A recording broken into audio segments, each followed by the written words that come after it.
ప్రభు అయినటువంటి యేసుక్రీస్తు నామములో చేరువచ్చిన సోదరి సహోదరులందరికీ కూడా హృదయపూర్వకమైనటువంటి వందనాలు తెలియజేస్తూ ఉన్నానండి.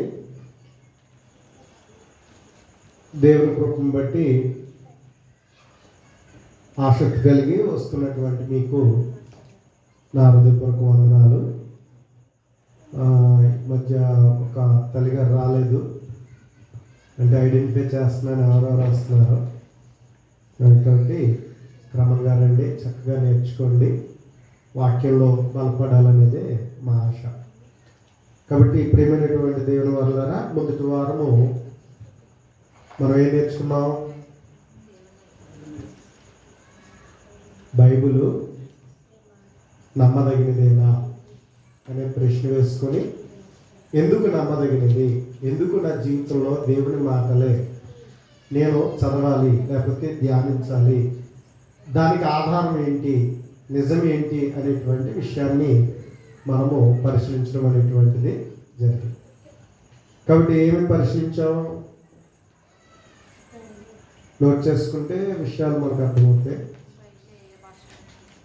బైబిల్ రాయబడిన విధము, గ్రంథకర్తలు, అది రాయబడిన విధములో గ్రంథకర్తలు,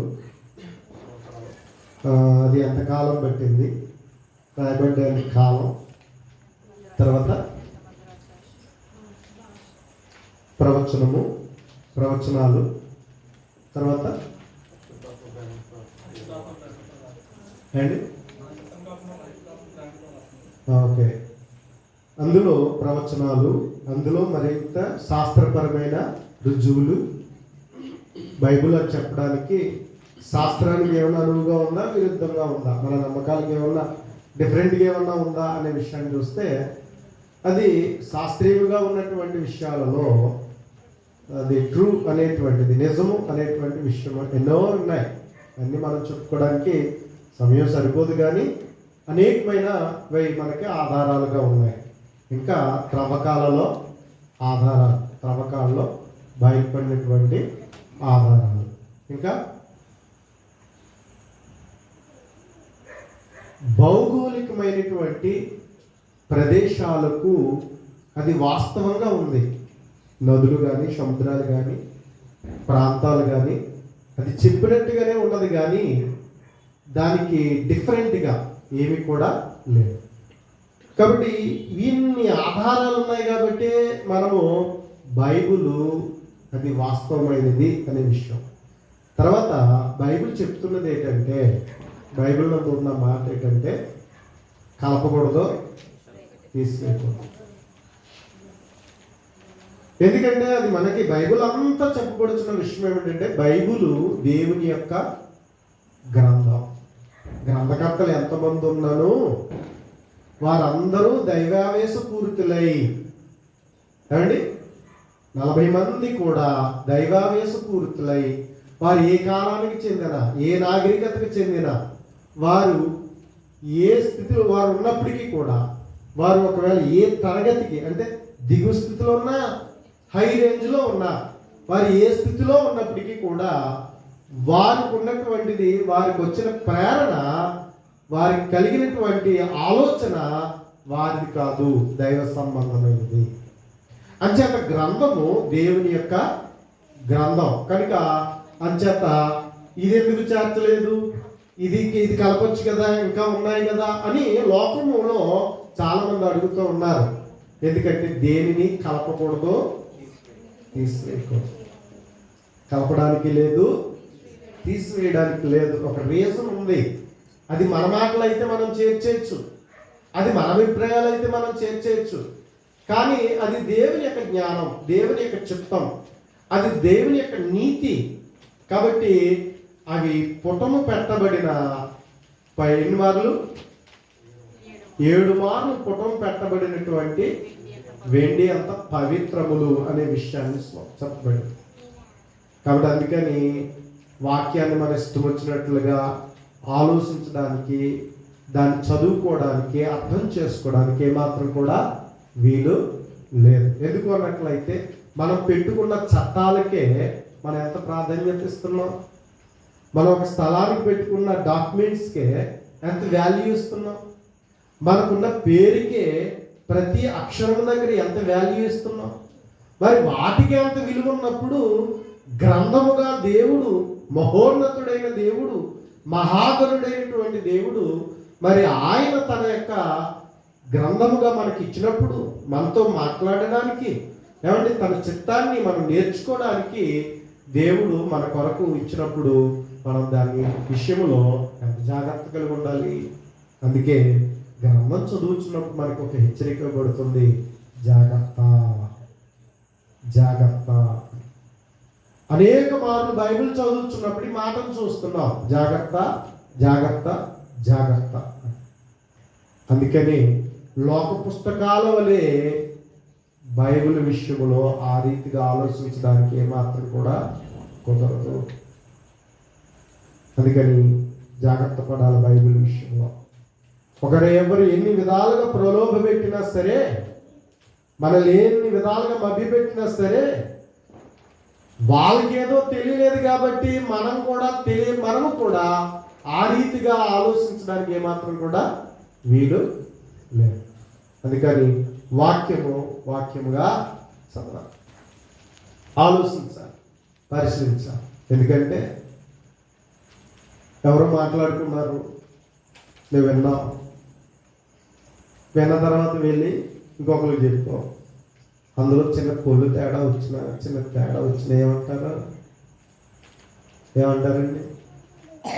ఇద్దరు మాట్లాడుకున్నారు, మూడో వ్యక్తి విన్నాడు, లేకపోతే ఆ వ్యక్తి చెప్తే ఆ వ్యక్తి వెళ్ళి ఇంకొక వ్యక్తి చెప్పాడు, చిన్న తేడా వచ్చింది, చిన్న విషయంలో తేడాగా చెప్పారు. అప్పుడు ఈ వ్యక్తి ఏం చెప్తారు? ఎంత బాధపడిపోతారు?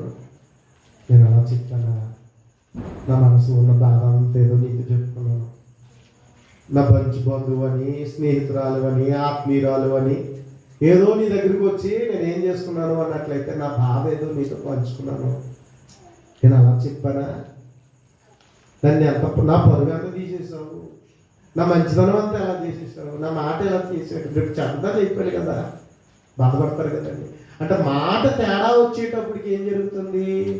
ఒకరిని మనము కించపరుస్తున్నాం, ఒకరిని తక్కువ చేస్తున్నాం. కాబట్టి అందుకని మాట అనేది చాలా పొదుపుగా ఉండాలంటారు, అంతే కదా. మరి నీ మాట దగ్గరికి వచ్చినప్పుడు అలా ఉంటే మరి దేవుడి మాట ఇంకెంత జాగ్రత్తగా ఉండాలి. నీ మాట దగ్గర తేడా వస్తే ఎంత కంగారు పడిపోతారండి, అవునా? మరి నీ మాట దగ్గరికి వచ్చేటప్పటికి నీకు ఇంతలా ఉంటే మరి దేవుని మాట విషయంలో ఇంకెలా ఉండాలి? అందుకే దేవుడు తన మాట విషయంలో తేడా వస్తూ ఊరుకోడు. అందుకే జాగ్రత్త చెప్పబడుతున్నది దేవుని గ్రంథం. బి కేర్ఫుల్ అనే విషయం చెప్పబడుతున్నది. చాలా జాగ్రత్తగా ఉండాలి. అందుకని బైబిల్ ఎవరు చదివినా ఎలా ఉండాలి? జాగ్రత్తగా చదవాలి. వినేటప్పుడు కూడా ఎలా వినాలట? మీరేమి వినుచున్నారో జాగ్రత్తగా చూసుకుని అన్నాడు. కాబట్టి అందుకని ఒక జాగ్రత్త అవసరం. ఓకే, ఈరోజు మనం మరొక విషయాన్ని ఆలోచించేద్దాం. మనము కొంచెం ప్రారంభ పాఠాలు నేర్చుకుంటూ అప్పుడు మనము బుక్స్లోనికి వెళ్దాం. ప్రారంభ విషయాలు మనము ప్రతి విషయాన్ని ఆలోచింపజేసుకోవాలి. ఓకే, మనము దేవుని నమ్మాలా? నమ్మవలసినటువంటి అవసరం ఉందా? లోకం అడుగుతున్న ప్రశ్న ఏంటంటే నమ్మండి నమ్మండి నమ్మండి నమ్మండి అంటారు బాబు. అవునా? ఎవరు అడిగినా సరే ఏమంటారు అంటే నమ్మండి నమ్మండి నమ్మండి, ఏదో అడుగుకుంటున్నారు ఇక్కడ బాబు అంటున్నారు లోకం కదా. దేవుని నమ్మాలా? నమ్మవలసిన అవసరం ఉందా? ఎందుకు నమ్మాలి నేను అనే ప్రశ్న, ఎదురాడే ప్రశ్న కూడా మనం వింటూ ఉన్నాం కదండి. ఎందుకు నమ్మాలి అనేటువంటి రీతిలో కూడా ఈరోజు హేతుబద్ధముగా అడిగేటువంటి వారు కూడా లేకపోలేదు, నాస్తికత్వంగా కూడా ఈరోజు ప్రశ్నించేవారు లేకపోలేదు. కాబట్టి ఈ విధమైన రీతిలో నమ్మాలా అనేటువంటి రీతిలో అడుగుతున్న దానికి ఈరోజు నువ్వు నమ్ముతున్న నీ నమ్మకాన్ని కూడా కించపరిచి నీ విశ్వాసంలో కూడా పడిపోయేటట్లుగా చేసే పరిస్థితులు ఉన్నాయి. అంచేత నమ్మాలా అనేట్లయితే ఎందుకు మనము దేవుణ్ణి నమ్మవలసిన అవసరం ఉన్నది అనేటువంటి విషయాన్ని ఆలోచించాలి. ప్రియమైనటువంటి దేవుని వాళ్ళారా, ప్రతి మనిషిలో నమ్మకం అనేది మంచి సుగుణం అండి. అని కదా, మంచి గుణం అండి. అవునా? ప్రతి మనిషిలో నమ్మకం అనేది మంచి గుణం. అన్నీ నమ్మాలి. మనం చూసింది నమ్మాలి, విన్నది నమ్మాలి. అది మళ్ళీ చూసింది కూడా జాగ్రత్తగా చూడాలి, విన్నది కూడా జాగ్రత్తగా వినాలి. చూసింది జాగ్రత్తగా చూడాలి, విన్నదేమో జాగ్రత్తగా వినాలి. విని అప్పుడు మనం నమ్మాలి. లేకపోతే తేడా వచ్చేది మళ్ళీ కదా, సమస్య మళ్ళీ అది. అందుకని నమ్మకం అనేది మనిషి జీవితంలో చాలా ప్రాముఖ్యమైనది. మనిషి జీవితంలో నమ్మకం ఉండాలా. అది మంచి గుణం అండి, చాలా మంచి గుణం. అది ఉండాలి. నమ్మకం లేకపోతే చాలా ప్రమాదం అండి, చాలా సమస్యలండి. నమ్మకం లేని చోట ప్రమాదం ఉంటుంది, నష్టం ఉంటుంది. ఏమండి? నమ్మకం లేని చోట సమస్యలు ఉంటాయి. కాబట్టి నమ్మకం అనేది మనిషి యొక్క జీవితంలో ఖచ్చితంగా ఉండాలి. కానీ నమ్మకంలో ఏముండకూడదు? మూఢనమ్మకం ఉండకూడదు. మూఢనమ్మకాలు ప్రమాదాలు కదా. పూర్వం నుండి మనిషి మూఢనమ్మకాలుగా జీవించినటువంటి వారు. అందుకని ఎడ్యుకేషన్ ద్వారా, అంటే చదువు ద్వారా, విద్య ద్వారా మనిషిలో ఉన్నటువంటి ఏవైతే మూఢనమ్మకాలు ఉన్నాయో వాటిని నుండి ఏం చేస్తున్నారు అన్నట్లయితే ప్రతి వ్యక్తి కూడా ఆలోచిస్తూ సరిచేస్తున్నటువంటి పరిస్థితులు మనం చూస్తూ ఉన్నాం కదా. సర్వసాధారణంగా ఒకనాడు అంటే సైన్స్ గురించి సరైన అవగాహన లేకపోతే, ఖగోళ శాస్త్రాన్ని గురించి సరైన అవగాహన లేనటువంటి వారు చంద్రగ్రహణాన్ని గురించి, సూర్యగ్రహణాన్ని గురించి రకరకాల కథలు నమ్మారు. అవునా? చంద్రగ్రహణాన్ని గురించి, సూర్యగ్రహణాల గురించి రకరకాల కథలు. ఎవడో కుర్రోడు ఆవులు తోలుతుంటే పాములు ఏం చేశాడట? చెత్త కొట్టేస్తాడట. చెత్త కొట్టేస్తే కుర్రోడు పరిగెత్తి పారిపోతే ఎవరు సార్లు అన్నాడట? సరే అని చెప్పేసి చంద్రుడి దగ్గరికి, సూర్యుడి దగ్గరికి వెళ్ళాడట. అప్పుడు లేదు లేదు ఏమైనా చేస్తే మమ్మల్ని చేయగానే ఆ పిల్లల్ని ఏం చేయకని అడ్డుపడ్డారట. అడ్డుపడితే అప్పుడు పాము అందంట ఏం చేస్తాడంటే అప్పుడప్పుడు మరి కుర్రోడ మీద ఉన్న కోపం అంతా మీ మీద చూపిస్తుంది. సరే అయితే సరే అని చెప్పేస్తే అప్పుడప్పుడు పాము ఏం చేస్తుందంట? చంద్రుడిని మింగేస్తుంది, అలాగే సూర్యుడిని మింగేస్తుంది. కథలు చెప్పుకున్నారు కదా. ఇంకా కథలు ఉన్నాయి, బోలు కథలు ఉన్నాయి. ఆ కథలను పక్కన పెడతాం.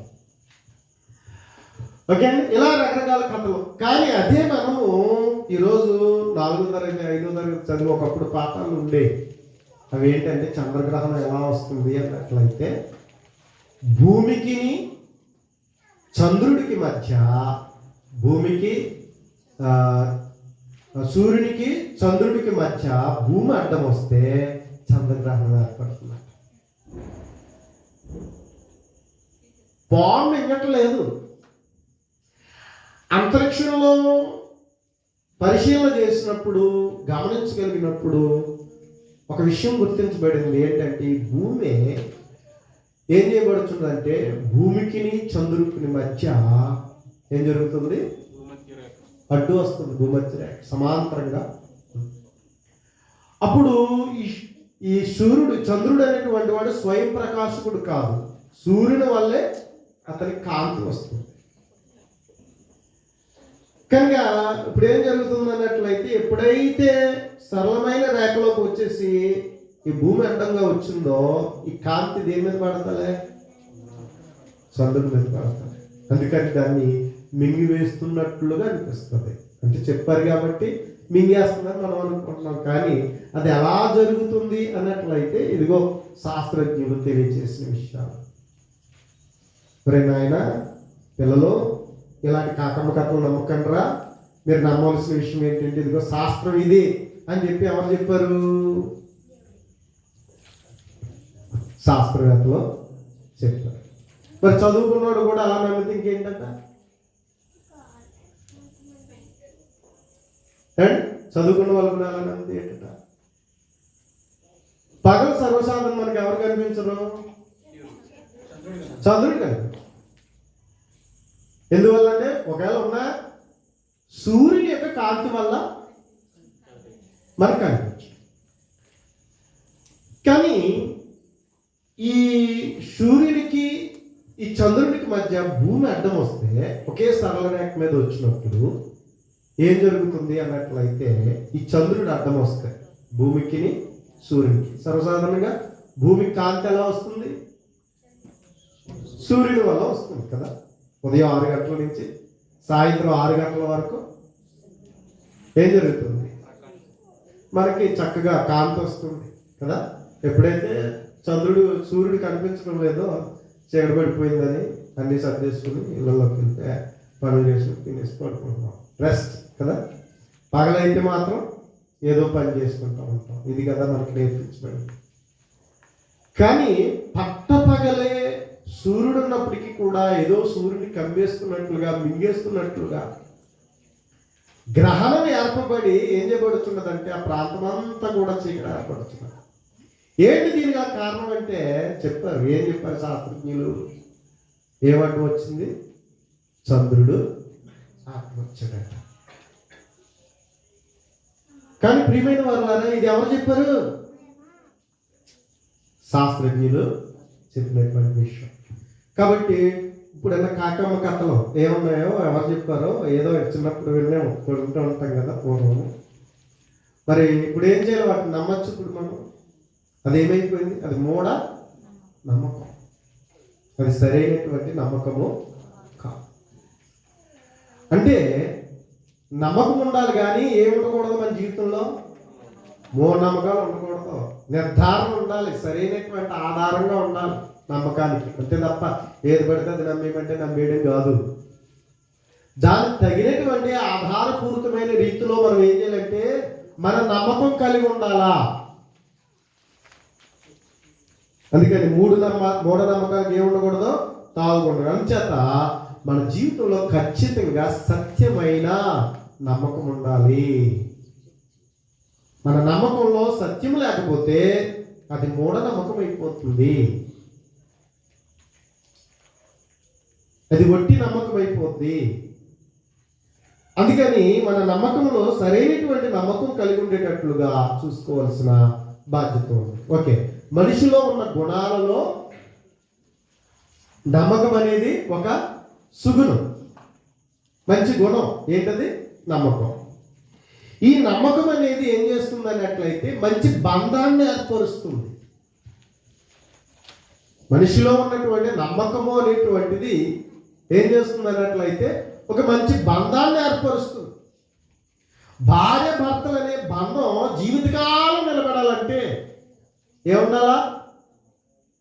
ఏముండాలండి? నమ్మకం ఉండాలి. భర్త మీద భార్యకు నమ్మకం ఉండాలి. అలాగే భార్య మీద భర్తకు నమ్మకం ఉండాలి. ఇలా ఇద్దరూ వారి నమ్మకత్వాన్ని కలిగి ఉంటే వారి బంధం జీవితకాలం ఆనందంగా ఉంటుంది. అవును కదా. అందుకని ఒక బంధం అనేటువంటిది పటిష్టంగా ఉండాలి, మంచిగా ఉండాలి అన్నట్లయితే నమ్మకం అనేది ప్రధానం. నమ్మకం లేని చోట ఏముంటుందట? పెనుభూతాలు ఉంటాయి, వేరే విధమైన అపోహలు వస్తూ ఉంటాయి, అనుమానాలు, అపోహలు కదా. ఇంకేదో అక్కడి నుంచి నమ్మరు కదా. ఇంకా అక్కడి నుంచి తన వేలో ఏం చేస్తాడంటే ఇంకా ఇలాగేమో అనుకునే రీతిలో ఏం చేస్తాడంటే డిఫరెంట్గా తను ఆలోచించే అవకాశం ఉంటుంది. అందుకని మనిషి యొక్క జీవితంలో ఖచ్చితంగా ఏముండాలి అన్నట్లయితే మంచి తన జీవితంలో నమ్మకం ఉండాలి. అది మంచిగా ఉండాలి. అది మంచిగా ఉన్నట్లయితే మంచి బంధాన్ని ఏర్పరుస్తుంది. అందుకని ప్రియమైన వాళ్ళ నమ్మకం అనేది చాలా ప్రధానమైనది. అలాగే ఆ బంధుత్వాల మధ్య కూడా ఏ బంధువు అయినా సరే మనకి మంచివాడిగా ఉండాలనుకోండి, ఆ బంధం కొనసాగించాలనుకోండి, ఖచ్చితంగా ఉండాలా? నమ్మకం ఉండాలా. కొంతమంది బంధువులు ఉంటారు కానీ కొందరు నమ్మరు, ఎవరిని నమ్మరండి.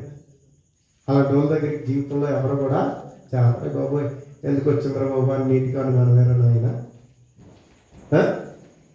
అన్నిటికీ అనుమానమే ఎందుకురా అంటే దూరం పెట్టేస్తూ ఉంటారు కదా, మరి ఎక్కువ చూస్తూ ఉంటాం కదా. ఆ తర్వాత మనం చూసినట్లయితే స్నేహానికి కూడా ఏముండాలి, నమ్మకం ఉండాలి. అప్పుడే ఆ స్నేహం బలంగా ఉంటుంది, మంచిగా ఉంటుంది.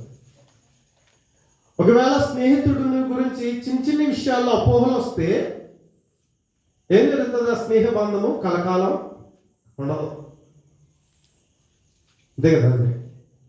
కాబట్టి స్నేహానికి కూడా ఏముండాలి, ఒక మంచి నమ్మకం అవసరం ఖచ్చితంగా.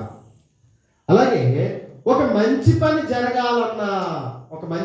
జరగాలన్నా ఏముండాలి, స్నేహం ఉండాలి. యజమానుడికి పనోడికి మధ్య ఏముండాలా, నమ్మకం ఉండాలి. నమ్మకం ఉన్నప్పుడే అతను ఎంత బాధ్యత అయినా అతనికి అప్పగించి ఏం జరిగే అవకాశం ఉంటుంది, పని జరగడానికి అవకాశం ఉంటుంది. ఈ యజమానుడు పనోడి మీద అపనమ్మకం వచ్చింది అనుకోండి, ఎలా చెప్తాడు, చీటి మాటకు రే రే రే అంటే ఆ చేసేవాడు కూడా ఎలా చెప్తాడు, అవునా? అంటే నమ్మకం ఉన్నప్పుడు బాధ్యతగా అతడు ఏం చేస్తాడంటే పని చేస్తూ ఉంటాడు. కానీ ప్రతిదీ భూతత్వంలో చూసినట్టుగా ప్రతిదీ చేస్తూ ఉంటుంటే ఇంకా అలాంటి దగ్గర అలమైపడతారండి. కానీ మంచి పని జరగడానికి కూడా అవకాశం ఉండదు. అంతేకాకుండా ఒక మంచి మార్గం అనేటువంటిది కూడా ఏర్పడడానికి అవకాశం ఉండదు. ఎందుకంటే తనకు ఒక కాన్ఫిడెంట్ అనేటువంటిది మనిషి జీవితంలో అవసరం ఖచ్చితంగా. అప్పుడే తను ఏం చేయబడతాడు అన్నట్లయితే ఒక మంచి మార్గం తను ఎంచుకునే అవకాశాలు ఉంటాయి. లేకపోతే అటు ఉండలేడు ఇట్లు ఉండలేడు, చివరికి ఎలా ఉంటుందంటే గోడ మీద పిల్లలా ఉంటాడు, చివరికి అటు చెందరు ఇటు చెందడం. కాబట్టి అటు విధంగా ఉండిపోయే అవకాశం ఉంది, మంచి మార్గం ఏర్పడడానికి అవకాశం ఉండదు. అంతేకాకుండా నమ్మకం లేని చోట మంచి విలువలు ఏర్పడవు, ఎవరినే నమ్మరు. అటువంటిదప్పుడు తన మనస్సులో పలు విధాలమైన ఆలోచనలు వచ్చి అతడు వేరే విధముగా వ్యవహరించడానికి అవకాశం ఉంటుంది. నమ్మకం లేని చోట ఎలాంటి పరిస్థితి కన్నా వెళ్ళిపోతారండి. ఒక మనిషిని కూడా హత్య చేయడానికి కూడా వెనకాడు, ప్రాణం తీయడానికి కూడా వెనకాడు నమ్మకం లేని చోట. కాబట్టి మంచి విలువలు ఉండవు. ఏం చేస్తాయంటే ఎంత మంచోడైనా అతనిలో నమ్మకం అనేది లేకపోయినట్లయితే తనను మృగంలాగా మార్చేస్తాడు. మంచోడేనండి కానీ అనుమానం అనే బుద్ధి వాటిని ఎలా చేసేసిందంట, అవునా? అందుకే అనుమానం పెరిగిపోతాం. ఇంక వాడి బ్రతుకులోకి ఎవరున్నారు, ఏమని చెప్తున్నారు, మన చక్కని సాగు మామూలు చెప్పారు, వాస్తవం ఉంది అందులో. అంటే ఎవరికైతే విశ్వాసం లేదో అందులో వారికి ఏముంటుందంటే పెరిగిపోతూ ఉంటుంది అని చెప్తున్నారు. భూతం ఉంటుంది, భూతానికి అతడు అయిపోయాడు, భూతం ఆవహించిందని చెప్తున్నారు. వాస్తవానికి భూతం పట్టిందండి, దెయ్యం పట్టిందండి ఈ మధ్య వాడికి అంటారు కదా. ఇలాంటి మాటలు మనం వింటూ ఉంటాం. కనుక ప్రియమైనటువంటి దేవుని వాళ్ళరా, అందుకే మనిషి యొక్క జీవితంలో ఏముండాలా, నమ్మకం ఉండాలా. నమ్మకం అవసరం. ప్రియమైనటువంటి దేవుని వాళ్ళరా, దేవుడున్నాడు అని నమ్మడానికి ఆధారాలు ఎన్నో ఉన్నాయి.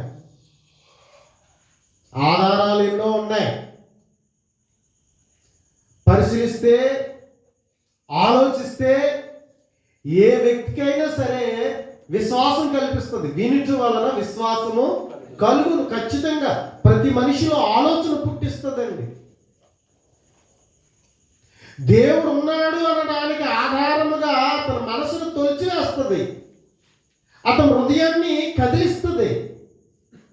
కానీ అతని యొక్క జీవితంలో నమ్మకపోవడం వల్ల ఏం జరుగుతుంది అన్నట్లయితే దేవునికే దూరం అయిపోయి దేవుణ్ణే దూరం చేసుకునే పరిస్థితి ఏర్పడే అవకాశం ఉంది. కాబట్టి దేవుడు ఎలా ఉండాలనుకుంటున్నాడు?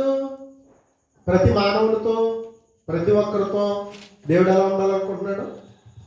తండ్రిగా ఉండాలనుకుంటున్నాడు కదా. అంటే దేవునితో మనకున్న బంధం ఏంటి? తల్లిదండ్రుల బంధం, తండ్రి కొడుకుల బంధం కదా. దేవుడు మనకి ఇచ్చినటువంటి బంధం ఏంటి అన్నట్లయితే ఆయన తండ్రి, మనం ఏమై ఉన్నాం? కొడుకులు, పిల్లలు. కాబట్టి ఇప్పుడు ఆ బంధాన్ని నిలబెట్టుకోవడానికి ఏముండాలి? ఖచ్చితంగా నమ్మకం ఉండాలి. నమ్మకం లేకపోతే ఈ వ్యక్తి తండ్రిని నమ్మలేడు కనుక తండ్రి యొద్ద నుండి వచ్చే వాటిని పొందుకునే అవకాశము లేదు. ఉదాహరణకి యేసుప్రభు చెప్పిన తప్పిపోయిన కుమారుని కథ ఉంది. తను ఎవరి మాట విన్నాడు? అప్పుడప్పుడు చెప్పుడు మాటలు విని మంచిని కూడా నమ్మకమైన వాళ్ళని కూడా చెడగొట్టుకుంటాం. చెప్పుడు మాటలు చాలా ప్రమాదం కదా.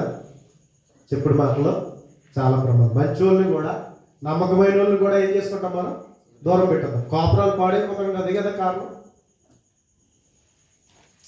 కాపురాలు పాడైపోతున్నాయి అంటే, కుటుంబాలు పాడైపోతున్నాయి అంటే అదే కారణం. కొంతమంది మధ్యలో చేస్తారండి, వచ్చి చక్కగా లేనిపోయిన విషయాలన్నీ చెప్పి తల్లి పిల్లల మధ్య పెట్టేస్తూ ఉంటారు సమస్యలు కూడా. ఈరోజు అలా ఉన్న పరిస్థితులు, మాయ మాటలు.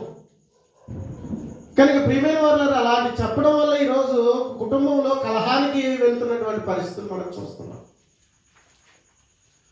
చక్కటి అన్నదమ్ముల మధ్య కూడా బంధాలను కూడా విడదీస్తున్నటువంటి పరిస్థితులు మనం చూస్తూ ఉన్నాం. కారణం ఏంటంటే మాయ మాటలు.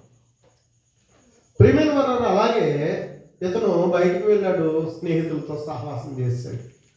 ఆ స్నేహితులు తండ్రి మీద ఏం తీసుకొచ్చారు? మీ నాన్నతో ఉంటే సరదా ఉండదు. అదేం పని రా బాబు, సాడిస్తున్నానా? ఎలా చెప్పారు చూడండి. ఇంకా అమ్మాలు ఇలా ఉండే కదా, సరదా పాడు ఏముండదా? ఇంక నేను ఇలాగే ఉండని చెప్తున్నాడా? ఇలాగైతే ఎలా ఉండగలుగుతావు? అందుకని ఈ సరదా కావాలంటే ఒక పని చేయి, మీ నాన్న నుండి వచ్చేయి, ఏది రావాలో తెచ్చేయి అన్నారు. అంతే. అప్పుడు వరకు నాన్న, మంచి నాన్న ఏమైపోయాడు? ఈ స్నేహితుల మాటలను బట్టి ఏమైపోయాడు? ఏదేదో తోటలో జరిగింది అదే కదా. అప్పటి వరకు దేవుని మీద ఉన్న నమ్మకం సాతానుడు వేసిన మాటల్లో చిక్కుకొని ఆయనను ఎలా ఆలోచించారు అన్నట్లయితే, ఓహో మాకు ఆయనే అబద్ధం చెప్పాడు అన్నట్టుగా. వాస్తవానికి చెప్తుంది ఎవరు? అపవాది. కానీ ఆ మాయ మాటల్లో పడి, ఆ కుతంత్రంలో పడి వాళ్ళు మోసపోయి చివరికి ఎవరిని తప్పుగా ఆలోచించే పరిస్థితికి వెళ్ళింది దేవుడిని. చూసారా? కనుక ప్రియమైనటువంటి దేవుని వారలారా, అంచేత ఒక బంధాన్ని మాయ మాటలు ఏం చేస్తాయి అన్నట్లయితే విడదీస్తాయి. దేవునితో ఉండేటువంటి బంధాన్ని మనల్ని నడిపించదు. అందుకే అవిశ్వాసం చాలా ప్రమాదం. అందుకని నమ్మకం ఉంటే ఎప్పుడు దేవునితో కలిసి ఉంటాం. నమ్మకం లేకపోతే కనుమరం ఉన్నవాడికి ఇంకేమైనా ఉంటుంది? విశ్వాసం లేనివాడు ఎక్కడ ఉంటుంది దగ్గరగా?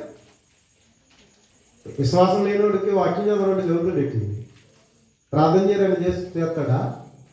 విశ్వాసం లేనివాడు బాప్తిసం పొందమంటే పొందుతాడా? విశ్వాసం లేనివాడు రారా ప్రతి ఆదివారం రారా ఎక్కడ వస్తాడు? ఎక్కడిద్దరు ముగ్గురు నా నామను కూడి ఇద్దరు వారి మధ్యన ఎవరు ఉంటానన్నారు? దేవుడు ఉంటానన్నాడు. ఎక్కడ ఉంటాడు? నమ్ముతాడు. నమ్మకం ఉంటే ఇలా ఉంటుందా? ఏమండి, మన విశ్వాసమే అందరిలో మొలకెత్తిది ఇలా ఉంటుందా? సరిపోదు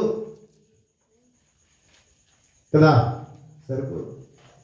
అందుకని కనుక ప్రియమైనటువంటి దేవుని వల్ల ఒక మంచి బంధం ఏర్పడడానికి, దేవునితో మంచి బంధం అంటే ఆయన తండ్రి మన పిల్లలుగా ఉండడానికి ఏముండాలి? నమ్మకం అనేది అవసరం. ఒకవేళ నమ్మకం లేకపోతే ఆయనను మనం తండ్రిగా అంగీకరించము, ఆయనకు మనం పిల్లలుగా క్రొత్త జన్మ ఎత్తే అవకాశము లేదు. అందుకనే దేవుడు ఏం కోరుతున్నాడు అన్నట్లయితే నమ్మాలి నమ్మాలి అని చెప్తున్నాడు. ఒక మంచి స్నేహం, దేవుడు ఒక మంచి స్నేహితుడు, ప్రభు అయిన యేసుక్రీస్తు ఒక మంచి స్నేహితుడు. ఆ మంచి స్నేహంతో మనం జీవించాలి అన్నట్లయితే ఆ స్నేహితుడు మనకు అర్థం కావాలా? అర్థం కావాలంటే నమ్మకం ఉండాలి. నమ్మకం ఉన్న చోటే అర్థాలు వస్తాయి, నమ్మకం లేని చోట పెడార్థాలు వస్తాయి. అంతే కదా. నమ్మకం ఉన్న చోట ఏమో అర్థాలు వస్తాయి, ఎంతైనా అర్థం చేసుకుంటాం నమ్మకం ఉంటే. నమ్మకం లేని చోట అన్నీ మన కోవలోనే చూస్తూ ఉంటాం. అది డిఫరెంట్గా మనం ఏం చేస్తామంటే పెడార్థాలు తీస్తూనే ఉంటాం. ఇంకా మనకి ఎప్పుడు అర్థమవుతుంది? అర్థమయ్యే అవకాశము లేదు. అందుకని ప్రియమైనటువంటి దేవుని వారలారా, మన జీవితంలో దేవుడు ఏం కోరుతున్నాడు అంటే, దేవుని ఒక మంచి స్నేహితుడుగా. స్నేహితులు ఏం చేస్తూ ఉంటారు? విడవకుండా మంచి సలహాలు ఇస్తూ ఉంటారు, మనల్ని ప్రోత్సహిస్తారు. అలాగే దేవుణ్ణి మనం ఎప్పుడూ స్నేహితుడిగా కలిగి, విశ్వాసం ద్వారా స్నేహితుడిగా కలిగి, అబ్రహాము దేవునికి మంచి స్నేహితుడయ్యాడు. కారణం ఏంటంటే అతడు విశ్వాసం వలన కదండి. కాబట్టి ప్రియమైనటువంటి దేవుని వల్ల అదే విధముగా మన జీవితంలో దేవునితో మనము స్నేహభావాన్ని కలిగి ఉండాలి. అందుకే విశ్వాసం అనేటువంటిది అవసరం. మరొక విషయం ఏమిటంటే, నమ్మకం ఉన్నప్పుడు ఏం జరుగుతుంది? పని జరుగుతుంది. ఎందుకంటే దేవుడు మన జీవితంలో తన కార్యసిద్ధి చేయాలని దేవుడు కలిగి ఉన్నాడు. దేవుడు ఏం చేయాలని కోరుకున్నాడంటే తన కార్యసిద్ధి జరగాలి. ఎలా జరగాలని దేవుడు కోరుతున్నాడు? తన కార్యసిద్ధి, తన కార్యం యొక్క సిద్ధించాలని ఎలా కోరుకుంటున్నాడు? ఆయన మన పట్ల ఎన్నో తలంపులు కలిగి ఉన్నాడు కదా. ఏమంటాడు దావీదు? ఎన్ని తలంపులు అంటాడు? విస్తారమైనటువంటి తలంపులు దేవుడు మన పట్ల కలిగి ఉన్నాడట. కాబట్టి ఇశ్రాయేలు వాళ్ళ కంటే అన్నాడు దావీదు మాట్లాడుతూ. మరి అంత విస్తారమైనటువంటి తలంపులు కలిగి ఉన్నప్పుడు మరి ఆయన తలంపులు మన జీవితంలో జరగాలంటే ఏం చేయాలా? బిడ్డల పట్ల మనం ఎన్నో ఆశలు పెట్టుకుంటామండి. కానీ మనం చెప్పిన దానికి వల్ల వాడు నమ్మకస్తుడైతే ఏం చేస్తాం? రెక్కలు ముక్కలు చేసుకున్నా, అప్పు చేసైనా ఏదో విధంగా కింద మీద పడి వాడిని ఏం చేస్తాం? వాడిని నిలబెడతాం. అంతే కదా. బాధ్యతలు నిర్వర్తిస్తాం ఖచ్చితంగా. వాడి కొరకు ఎన్నో కలలు కంటాము. వాడు ఆ కళలను అందుకునే స్థితికి, నా తండ్రి నా కొరకే కష్టపడుతున్నాడనే నమ్మకం వాడుకుంటే, అర్థం చేసుకునే మనసు ఉన్నప్పుడు, వాడు అలాగే ఆ స్థాయికి వస్తున్నప్పుడు ఏం చేస్తారు? ఇంకా మెరుగైన స్థితిలో ఇంకా చేస్తారు కదా. అలాగే ప్రియమైన వాళ్ళరా, తండ్రి అయినటువంటి దేవుడు ఎంతైనా నమ్మదగినవాడు. అయితే మన జీవితంలో ఆయన మన పట్ల చేయడానికి మన నుండి కోరుతుంది ఏంటంటే విశ్వాసం. ముఖ్యంగా విశ్వాసానికి ఆధారం ఏంటి? వాక్యమే కదా. విశ్వాసానికి ఆధారం ఏంటి? వాక్యమే. వాక్యాన్ని ఆధారం చేసుకునే కదా దేవుని నమ్మాలా. ఏమంటే ప్రారంభం నుండి కూడా దేవుడు తన మాటకే విలువ ఇచ్చాడు.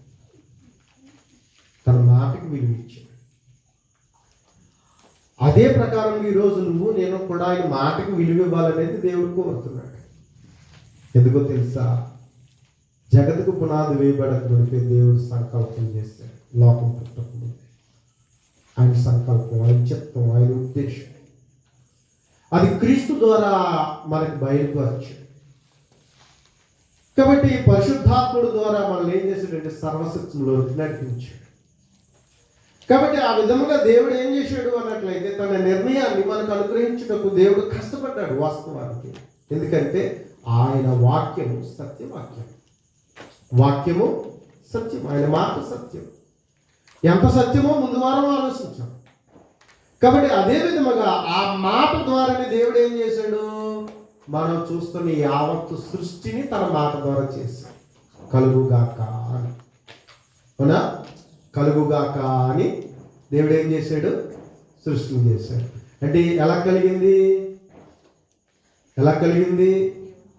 దేవుని యొక్క మాట ద్వారానే సమస్తమును కలిగింది. వాక్యం వలనే దృశ్యమైనది కానీ అదృశ్యమైనది కానీ ఏదైనాను తన యొక్క మాట ద్వారానే కలిగింది. ఆ మాట ద్వారానే దేవుడు నిన్ను నన్ను ఆత్మీయముగా మన జీవితాలు నిలబెట్టాలనుకుంటున్నాడు. ఆ మాటల ద్వారానే దేవుడు మన జీవితాలు నిలబెట్టాలనుకుంటున్నాడు. అయితే ఆ మాటలను మనము విశ్వాసం ద్వారా ఏం చేయాలా? మన జీవితంలో స్వీకరించి విశ్వాసం ద్వారా మన జీవితంలో అంతకంతకు వృద్ధి చెందాలి.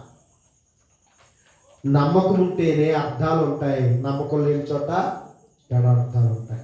కొంతమంది జీవితంలో అర్థం కావట్లేదంటే కారణం ఏంటి? వారి అవిశ్వాసం. అంతే కదా. విశ్వాసం గలవారైతే దేవుని వాక్యాన్ని తన విశ్వాసాన్ని ఇంకా పెంపొందింపజేసుకోవడానికి ఏం చేస్తాడు? వాక్యాన్ని ధ్యానిస్తాడు, వాక్యాన్ని వింటాడు. నిర్లక్ష్య పెట్టేవాడు, అశ్రద్ధగా ఉండేవాడు ఎలా విశ్వాసంగా ఉండగలుగుతాడు? అందుకని ప్రియమైనటువంటి దేవుని వల్ల విశ్వాసులుగా మనం ఉండాలనేటువంటిది దేవుడు కోరుతున్నాడు. ఆ విశ్వాసానికి ఆధారం వాక్యమై ఉండాలని దేవుడు కోరుతున్నాడు. దశలోనికలకు రాసిన మొదటి పత్రిక 2వ అధ్యాయము, దశలోనికలకు రాసినటువంటి మొదటి పత్రిక 2వ అధ్యాయం 13వ వచనాన్ని చూద్దాం. 13వ వచనం. ఆ హేతువు చేత మీరు దేవునికి వచ్చిన వర్తమాన వాక్యము మా వలన అంగీకరించినప్పుడు మనుష్యుల వాక్యమని ఎంచక అది నిజముగా ఉన్నట్టు దేవుని వాక్యం అని దాన్ని అంగీకరించదు కనుక మేము మానక దేవునికి కృతజ్ఞతాస్తుతులు చెల్లిస్తున్నాం అన్నాడు. కాబట్టి వాక్యము చదువుచు పరిశీలిస్తూ అది దేవుని మాట, నా కొరకు ఇచ్చిన మాట అని విశ్వాసముతో మనం ఏం చేయాలా?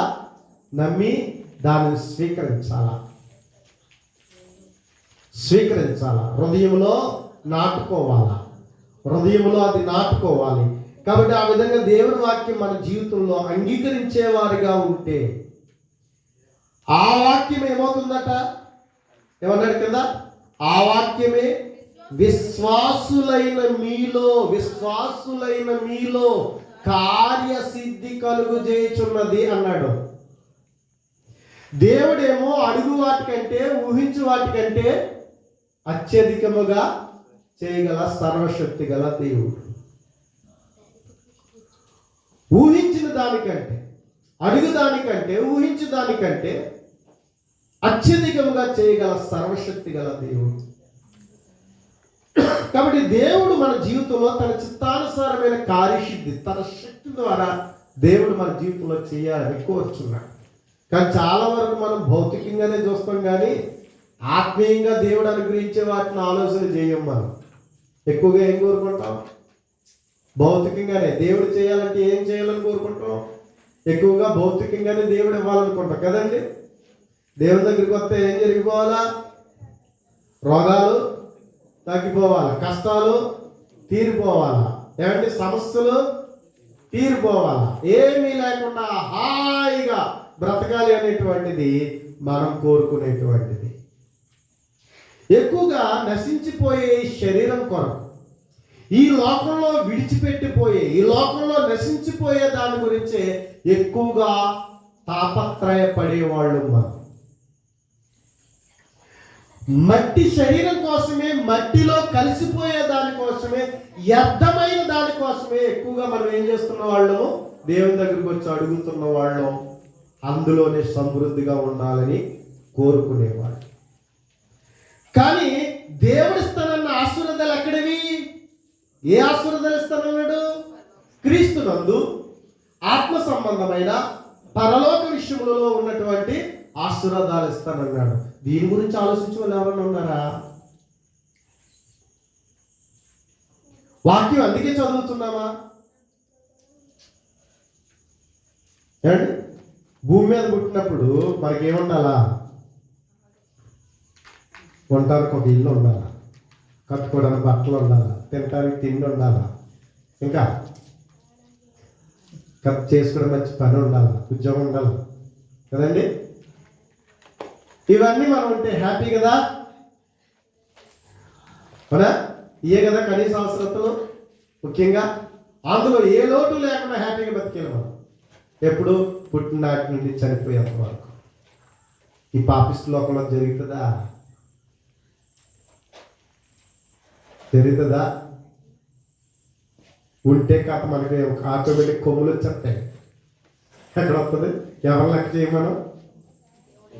దేవుని లెక్క చేయమను కదా.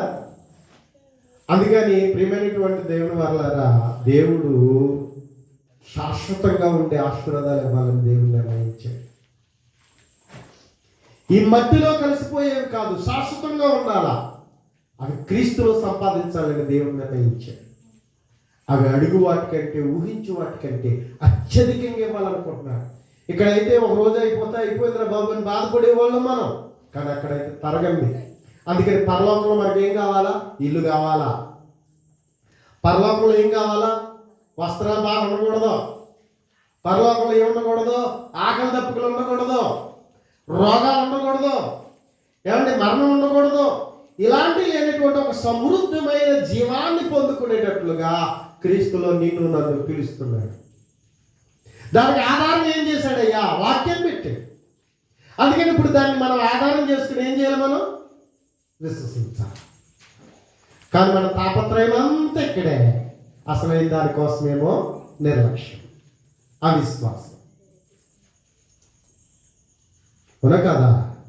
కనుక ప్రియమైనటువంటి దేవుని వాళ్ళారా, దేవుడు కలుగుగా కానీ ఈ యావత్తు సృష్టి మాట ద్వారా ఎలా కలుగు చేశాడో నీలో కూడా ఒక నూతన సృష్టి జరిగించి నిన్ను నూతన సృష్టిగా చేసుకుని తరగని ఒక గొప్ప మహదైశ్వర్యంలోనికి పరలోకంలో కూర్చుండబెట్టాలని దేవుడు తన వాక్యం ద్వారా ఏం చేస్తున్నాడు? నిన్ను తన కార్యసిద్ధి చేస్తున్నాడు. అలాగే చెయ్యి నాయన అని అంగీకరిస్తున్నామా? యాక్సెప్ట్ చేస్తున్నామా? దానికి నమ్ముతున్నామా? దాన్ని పొందుకోవాలని చూస్తున్నామా? విశ్వాసంతో దాన్ని చూడగలుగుతున్నామా?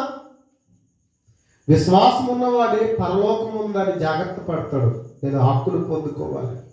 విశ్వాసం ఉన్నవాడే నరకానికి దూరంగా బ్రతకాలి. నేను నా జీవితాన్ని నరకప్రాయంగా చేసుకోకూడదని ఏం చేస్తాడు? విశ్వాసం కలిగిన వాడు జాగ్రత్త పడతాడు, మెలకుగా ఉంటాడు. విశ్వాసం లేనివాడు ఎవరు చూసి వచ్చాడు పరలోకం, ఎవరు చూసి వచ్చాడు నరకం అంటాడు. అంతే కదా. అతని జీవితంలో ఏమి రాదు? దేవుని మీద నమ్మకం రాదు, ఆత్మ సంబంధమైన విషయాల మీద అర్థం చేసుకోలేడు, మారు మనసు రాదు, ఇంకేమీ కూడా తన జీవితంలో కలగక దేవుడు అనుగ్రహించిన వాటిని, దేవుడు ఎంత కష్టపడి ఇచ్చాడో కష్టంతో ఇచ్చిన వాటిని ఎప్పటికీ తనకు అర్థం కాదు. అందుకని ఎప్పుడు చూసినా దేవుడు మాట ద్వారా కలుగు చేసిన ఈ భూమి ఆకాశం ఈ నశించిపోయే వాటిలోనే వీటి కొరకే తాపత్రయపడే వాళ్ళు మనం చూస్తాం. కానీ నిజమైన విశ్వాసం నిన్ను ఎక్కడికి నడిపిస్తుందో తెలుసా? దేవుని కార్యశుద్ధి చేస్తూ పరలోక సంబంధిగా చేస్తుంది, దేవుని కుమారులుగా చేస్తుంది, ఆ బంధాన్ని పెంపొందింప చేస్తుంది. అందుకనే దేవుడు తన పని మనలో జరుగునట్లుగా ఏం చేయాలి? మనం ఆయన వాక్యాన్ని వినాలి. వింటు మట్టికి వింటే ఆయనకి సంతోషం లేదు, చూచిన మట్టికి చూస్తే ఆయనకి సంతోషం లేదు. కానీ ఆ వాక్యం మన హృదయంతరంగంలో ఏం జరగాల? కార్యశుద్ధి చేయాలి, నీలో ప్రేరణ కలిగించాలి, నిన్ను కదిలించాలి. నిన్ను కదిలించాలంటే నువ్వు విశ్వాసంతో దేవుని దగ్గరికి రావాలి. నువ్వు దేవుని దగ్గరికి వస్తే నువ్వు కదులుతావు, నువ్వు దేవుని కొరకు బ్రతుకుతావు. ఇదే దేవుడు ఆశిస్తున్నటువంటిది. అంచేత ప్రియమైనటువంటి వాళ్ళారా, అందుకే ఏముండాలి? విశ్వాసం అనేటువంటిది ఉండాలి. కాబట్టి అందుకే అంటున్నాడు ఎబ్రీయులకు రాసిన పత్రిక 11:6 విశ్వాసం లేకుండా దేవునికి ఇష్టలయ్యుండుట అసాధ్యం. ఆయన దేవుడే, ఆయన దేవుడని రుజువు చేసుకోవాల్సిన అవసరం లేదు. నువ్వు నిన్ను దేవుడని నమ్మడాన్ని నువ్వు ఇచ్చే అని చెప్పాల్సిన, ఇప్పుడు మనం ఏదో ఆయన పరీక్ష పెట్టవలసిన అవసరత లేదు. ఆయన దేవుడే, నమ్మడానికి ఆధారాలు ఉన్నాయి. మనం తడువులాడి ఆయన కనుగొనే రీతిలో ఆయన మనకి దగ్గరగా ఉన్నాడు. అయితే విశ్వాసం ద్వారా ఆయన ఏం చేయాలా? మన జీవితంలో కలిగి ఉండాలి, తండ్రిగా కలిగి ఉండాలి. ఆయన పని మన జీవితంలో జరిగేటట్లుగా ఆయన ఏకీభవించాలి. అందుకని ఏమంటాడు? 11:6 మనం చూసినప్పుడు విశ్వాసం లేకుండా దేవునికి ఇష్టలైండుట అసాధ్యము. దేవుని యొద్దకు వచ్చేవాడు ఆయన ఉన్నాడని. ఏమండి, అదృశ్యుడైన దేవుని వెతుకులాడాలి, కంటికి కనిపించిన దేవుణ్ణి వెతుకులాడాలి, ఆత్మస్వరూపైన దేవుని వెతుకులాడాలి. ఇప్పుడు నువ్వు దేవుని దగ్గరికి వచ్చావు, మనం అందరం దేవుని దగ్గరికి వచ్చాం. ఆయన ఉన్నాడని వెతుకులాడే మనసు కావాలా, హృదయం కావాలా, ఆయన ప్రేమించే మనసు కావాలా, ఆయన నమ్మే మనసు రావాలి, ఆయన ఎందుకు భయభక్తులు కలిగి ఉండాలి. అమ్మో దేవుడు ఉన్నాడు అనేటువంటి నీలో ఒక విధమైన భయం రావాలా. అది ఉంటేనే కదా మనం దేవునితో కలిసి జీవించేది. అందుకని ప్రియమైన వాళ్ళారా, ఆ విధమైన విశ్వాసాన్ని దేవుడు వెతుకులాడుతున్నాడు. అందుకని ఆయన ఉన్నాడని తన్ను వెతుకు వారికి, అంటే దేవుని వెతుకు వారికి ఏం చేస్తాడట, ఆయన ఫలము దయచేవాడని నమ్మవలను కదా అన్నాడు. అందుకే దేవుడు వివేకము కలిగి దేవుడు వెతుకుతున్నారేమో అని ఆకాశమును నరులను పరిశీలిస్తున్నాడు. వెతకాలి దేవుణ్ణి. ఏమండి, ఆయన కంటికి కనిపించే వ్యక్తి కాదు. నేను చూస్తేనే నమ్ముతానంటే మూర్ఖత్వం. అది మూర్ఖత్వం. కనుక ప్రియమైనటువంటి దేవుని వల్ల ఎవరు దేవుని చూసి బ్రతకలేరు, చూడనేరరు అనే విషయాన్ని దేవుని గ్రంథం చెప్తున్నారు. కాబట్టి నేను చూస్తేనే నమ్ముతానంటే ప్రియమైన వాళ్ళారా, అది ఒక కరెంట్ ఉంది నమ్మోయ అంటే ఎక్కడ ఉంది కరెంటు అంటే అది ఎలా ఉంటుంది? ఒక వైర్ దగ్గర పెట్టుకెళ్ళి సరే ఉందా లేదు పట్టుకు చూడంటే ఇప్పుడు ఏమవుతుంది? ఇంకా అంతే సమయంలో అవునా? ఉందా లేదంటే స్విచ్ చేసి చూస్తే బల్బు వెలిగింది అంటే ఏముంది? కరెంట్ ఉంది. అలాగే దేవుని పని జరిగిందా లేదా, ఆయన భూమి మీద ఏమన్నా చర్యలు చేసాడా లేదా, ఆయన పని జరిగిందా లేదా, ఆయన ఉనికిని గురించి ఏమన్నా ఉన్నాయా, ఆధారాలు ఉన్నాయా లేవా, వీటన్నిటిని పరిశీలన చేసి అవును ఎస్ ఆయన అంగీకరించాలి. కనుక ప్రియమైనటువంటి దేవుని వల్ల అందుకని నమ్మకం ఉంటే గ్రహింపు వస్తుంది. నమ్మకం లేకపోతే మనిషికి గ్రహింపు అనేది రా. నమ్మితేనే గ్రహింపు వస్తుంది, నమ్మకపోతే అండర్స్టాండింగ్ అనేది ఉండదు, కష్టం, జరగదు. కాబట్టి నమ్మకం ఉన్న చోట ఎంత కష్టమైనా భరించి దాన్ని నెరవేరుస్తారు. నమ్మకం లేని చోట చిన్న బాధ కలిగిన కాబట్టి ఆ వంకెట్టుకుని పారిపోతారు. కాబట్టి అందుకని నమ్మకం ఉంటే ఎంత కష్టాన్నైనా, ఎంత శోధనైనా, ఎంత శ్రమైనా, దేన్నైనా సరే తన జీవితంలో దాన్ని లెక్క చేయకుండా దేవుని కొరకు భరిస్తాడు. ఒకవేళ నమ్మకం లేకపోతే మంచిని కూడా ఎలా చూసే అవకాశం ఉంది? చెడుగా చూసే అవకాశం. నమ్మకం లేదనుకోండి, ఆ వ్యక్తి మంచిని కూడా ఎలా చూసే అవకాశం ఉంటుంది? చెడుగా చూసే అవకాశం, చెడ్డగా చూసే అవకాశం. అందుకే ఈరోజు బైబిల్ నమ్మలేని వారు, దేవుని నమ్మలేని వారు దేవుని మీద ఎన్నో అపనిందలు వేస్తున్నట్టుగా వారి అవిశ్వాసపు మాటలను మనము చూస్తూ ఉన్నాం. ఎందుకంటే వారికి ఏం లేదు, నమ్మకం లేదు. యేసుక్రీస్తు ప్రభు కన్నులారా చూశారు వాళ్ళు. యేసుక్రీస్తు ప్రభు చేసినవన్నీ చేస్తూ ఏమన్నారు? యేసు ప్రభుని నమ్మకం లేదు కనుక ఈయన దెయ్యం పట్టినాడని, లేకపోతే దెయ్యాల చేత అద్భుతాలు చేస్తున్నాడని అన్నారు కదా. ఆ కాలంలోనే విశ్వాసం లేనటువంటి ఆనాటి పరిచయులు, శాస్త్రులు, సద్దుకయ్యులు, ఏమండి ఇశ్రాయేలులే, యూదులైన వారే ఆయన మీద ఎన్ని నిందలు వేశారు. అవునా? కళ్ళెదుట ఉన్న సాక్ష్యాన్ని కూడా నమ్మకం లేనప్పుడు దానిని అంగీకరించలేదు. అందుకని ప్రియమైన వాళ్ళ నమ్మకం ఉంటేనే ఖచ్చితంగా ఆలోచిస్తాం. నమ్మకం లేని చోట న్యాయం జరగదు. నమ్మకం లేని చోట ఏం జరిగే అవకాశం ఉండదు? న్యాయం జరగదు. కాబట్టి నమ్మకం లేకపోతే పలు విభేదాలు వస్తాయండి. విభేదాలు వచ్చేస్తాయి. నమ్మకం లేని చోట ఎన్ని వస్తాయి అన్నట్లయితే ఏకీభావం రాదు, విభేదాలు వస్తాయి, పక్షపాతాలు వస్తాయి. అందుకని మంచి విశ్వాసం ప్రతి మనిషి జీవితంలో ఖచ్చితంగా ఉండాలి, అది కలిగి ఉండాలి ఖచ్చితంగా.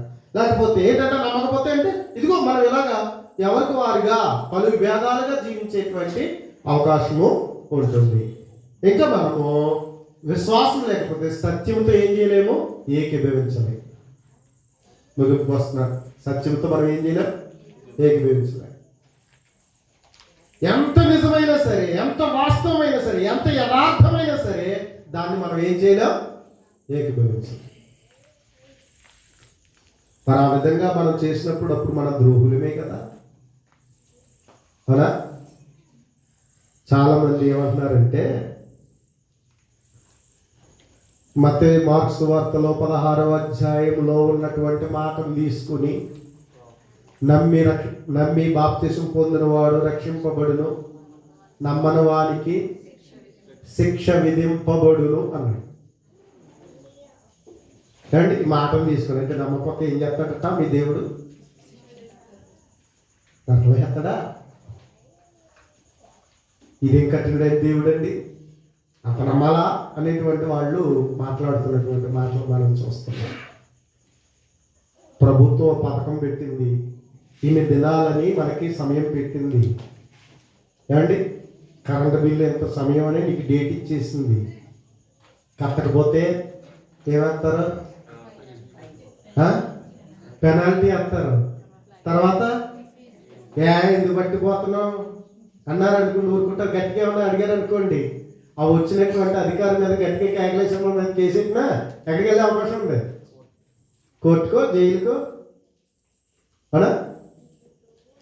అంటే రూల్ ఈజ్ రూల్ కదా. రూల్ ఎవరో తప్పకూడదు. ఒక మంచి రూల్ కలిగి ఉన్నప్పుడు ఖచ్చితంగా అందరూ దాన్ని ఏం చేయాలి? పాటించాలి. ఒకవేళ పాటించకపోతే ఏం చేస్తారు? ప్రభుత్వం ఏం చేస్తుంది? పనిష్మెంట్ ఇస్తుంది, పెనాల్టీ వేస్తుంది. అవునా కదా? ఏమా వింటున్నారా? అవునా?